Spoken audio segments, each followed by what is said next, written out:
Hey, good morning friends, it's Carl. Welcome to my kitchen. That means we're not doing a shave video today. We're going to be doing another coffee video. Hope everybody's doing great. I hope your Sunday was well. Hope you had a good Mother's Day, spent some time with your family. You know it's really important. So, what are we going to talk about today? Well, a quick update on the Leda coffee hand mill. This thing, except for the silicone falling off, I used it all week last week. Worked great. Got good grinds. Relatively consistent. I found the same thing that most people found as you got into the higher, the bigger particle grinds, French press, got a little inconsistent as far as, you know, the grind size, but didn't change the taste of the coffee in my opinion, didn't ruin it. It was good enough. I got my 9 uses out of it, so I broke even on this thing, and I'm probably going to keep using it. So, all that being said, what are we doing today? Well, I've actually got another grinder to run out. I ordered this at the same time I ordered the Leda, just to get a comparison. This is a stainless steel cylinder grinder. No name. It cost me $5.99 on Amazon. There are a million that look just like it, and the big name brand one is by a company called Java Press, or Java Press A. That one runs around $25, but they look exactly the same. Are they the same? I don't know. So what do we got in the box? Handle. This one came with a cleaning brush. Not all of them do.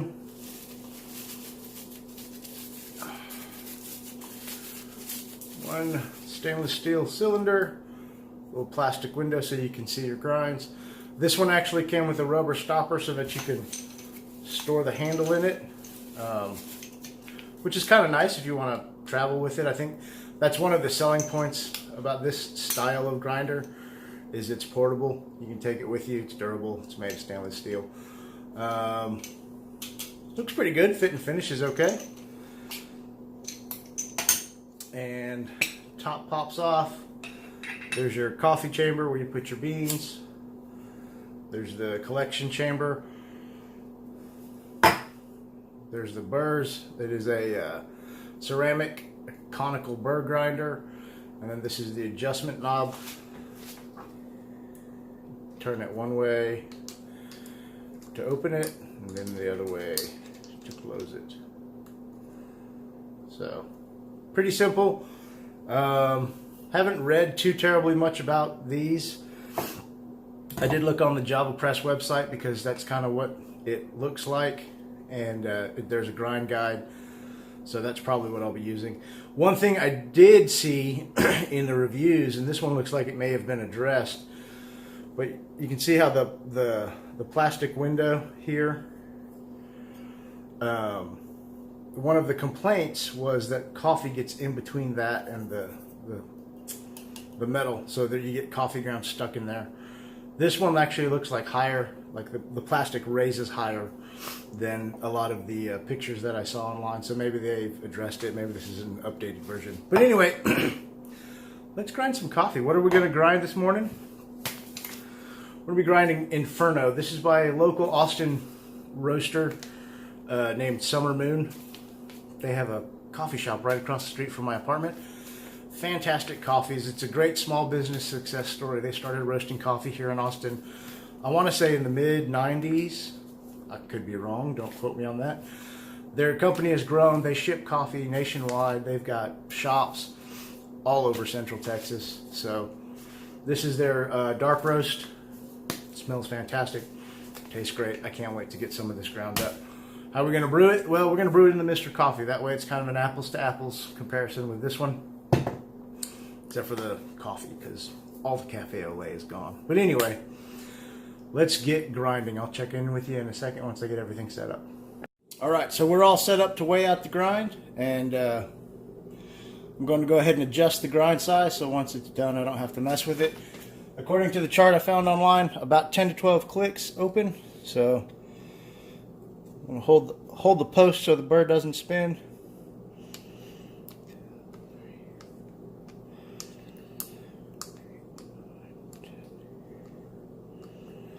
Alright, so that's 12. Not a huge gap. I don't know if you guys can see.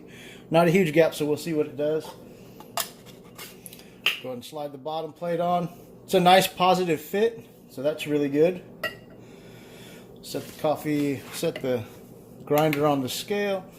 Show you guys how beautiful this coffee is. Look at that. Oh, wish you guys could smell it. It is fantastic. We're going to readjust just so we can see the top of the grinder as I pour.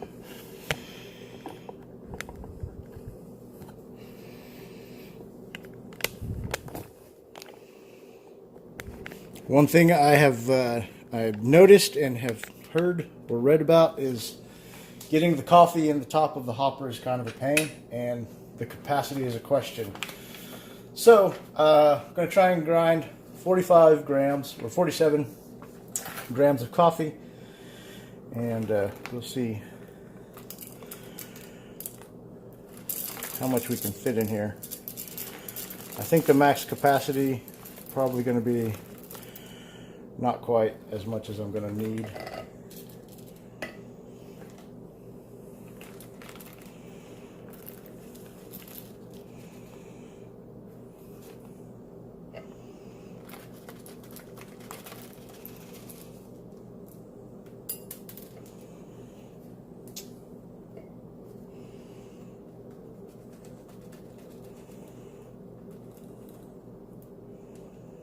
So it's looking like that's about, whoa,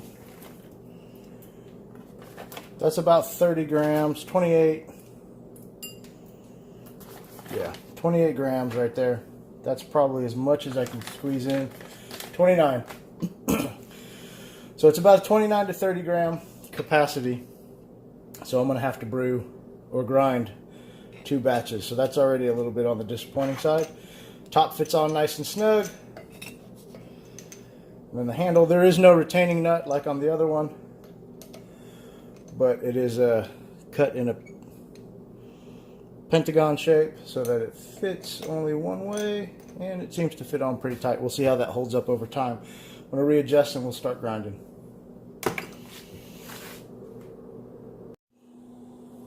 Alright, let's see how the grind feels. Pretty smooth. Yeah, nice and smooth. No real catches so far. The handle seems to be staying in place. Shake.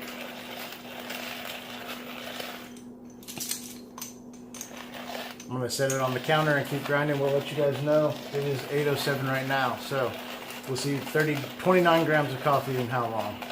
Check back with you in a few. About 3 minutes. And the hopper feels empty. So I can tell you one thing, the window down here, not really helpful because your hand is kind of covering it, and that's not where I'm checking because I know that's where the coffee's going. The window needs to be in the hopper so you know how much beans are left. So that's done. I don't know how well you guys can see it. It's empty. Like I said, just about 3 minutes to grind 29 grams of coffee. I'm going to refill it and grind the rest.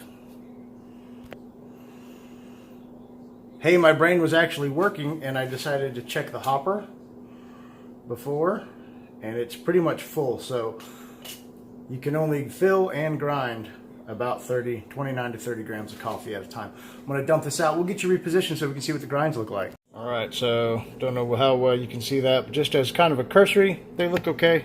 Kind of some uneven grinds were pretty obvious at the top.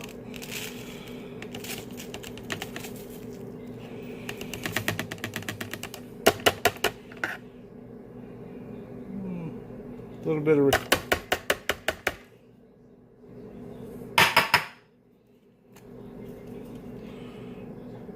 retention. All right, probably should have weighed it, but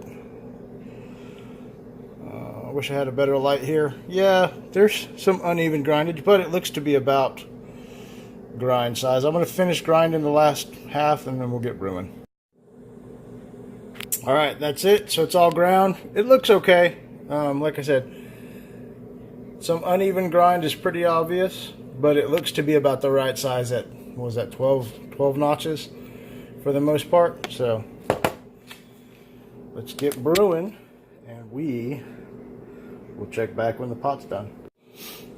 All right, let's take a look and see how we did. As always, see if I can do this without making a huge mess. Ooh, good color.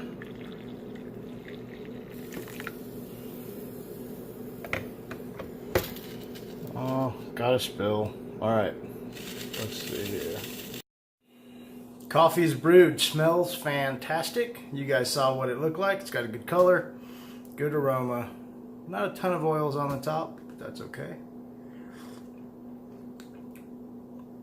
It's good. That's a nice, crisp, dark cup of coffee.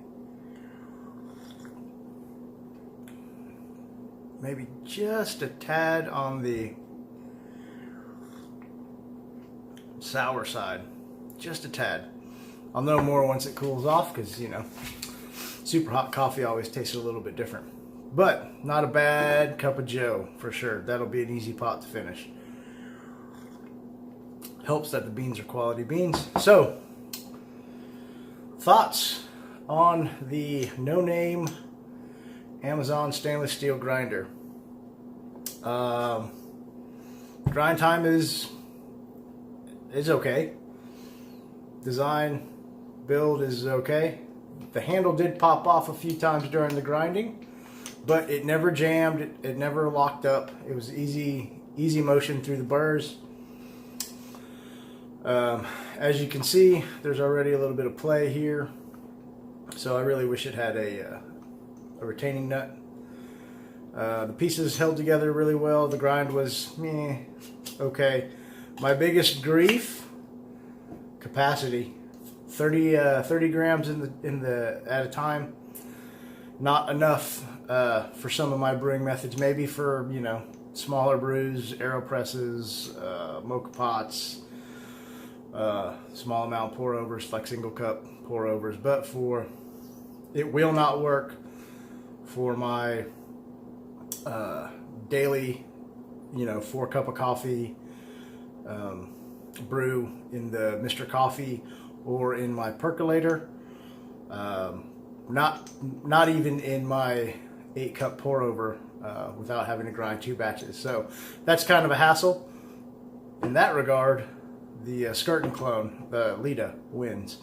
I'm going to use this about 4 or 5 more times to get my $1 per use worth out of it.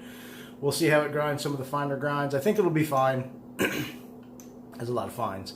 I think it'll work okay for smaller batches. Definitely not something I'm going to use to make my daily coffee. But overall, for $5, $5.99, not a bad deal. I'm going to get started with the rest of my day. I'm going to enjoy this coffee. Thanks for spending some time. I hope it was helpful.